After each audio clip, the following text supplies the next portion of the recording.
I'm Greg Marshall, inventor of CritterCam. It's a camera system, a research tool that we deploy on the backs of wild animals to see what they're doing when we can't be there to observe their behavior.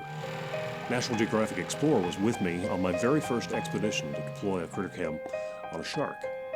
And it turns out it was a lot more dangerous than I ever imagined. And the concept was pretty straightforward. Catch the shark, control it, dive with it, and do the deployment on the bottom where we could control the shark in its environment where it was comfortable. That was a bad decision. As I tried to insert the dart into the base of the dorsal fin, the shark flinched basically, got out of the handler's control. Nick is in the water, filming the whole scene, and watches as the shark swims away.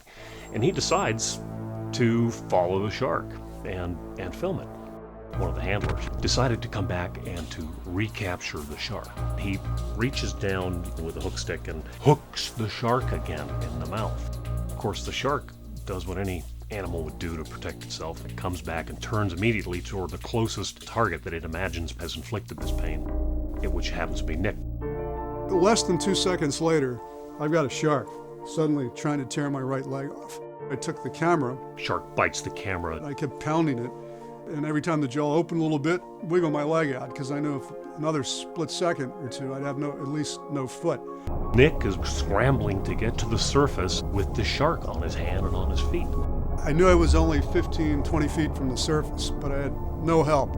I struggled to get, now with kind of one leg working, up to the top, and the shark was coming at me the whole time. And then I just kind of ran out of steam. And for the first time in my life, I dropped the camera.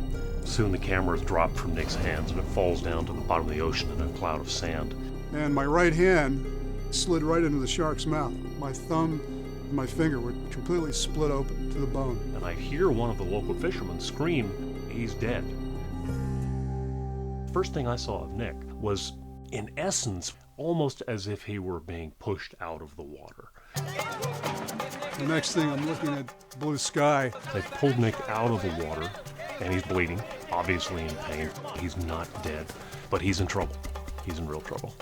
And I just remembered this little voice saying, "Hang in there, don't pass out." He looked ashen. He looked terrified. He looked in shock. He wasn't screaming. Just remember him saying, "It got me, it got me." And I was flown from Cancun to Miami. You know, we were totally focused on Nick, and when Nick was finally taken care of, there was nothing else we could do, and we walked back down to the beach, and one of the fishermen came up to me and said, "Well, you know, what do you want to do with the shark?" I go, "What shark?" And I said, "Well, we got the shark again."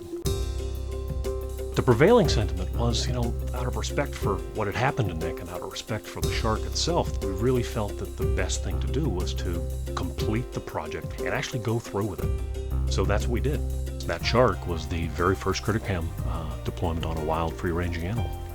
That accident happened in May, in August of the same year. We did another show for National Geographic, so I actually got back to work with sharks, which I still love doing. But I'm just glad that I'm here to tell this story, and it does have a good ending. I mean, I'm not missing anything, and I'm still happy filming sharks. I'm just a little bit more careful on how I go about it.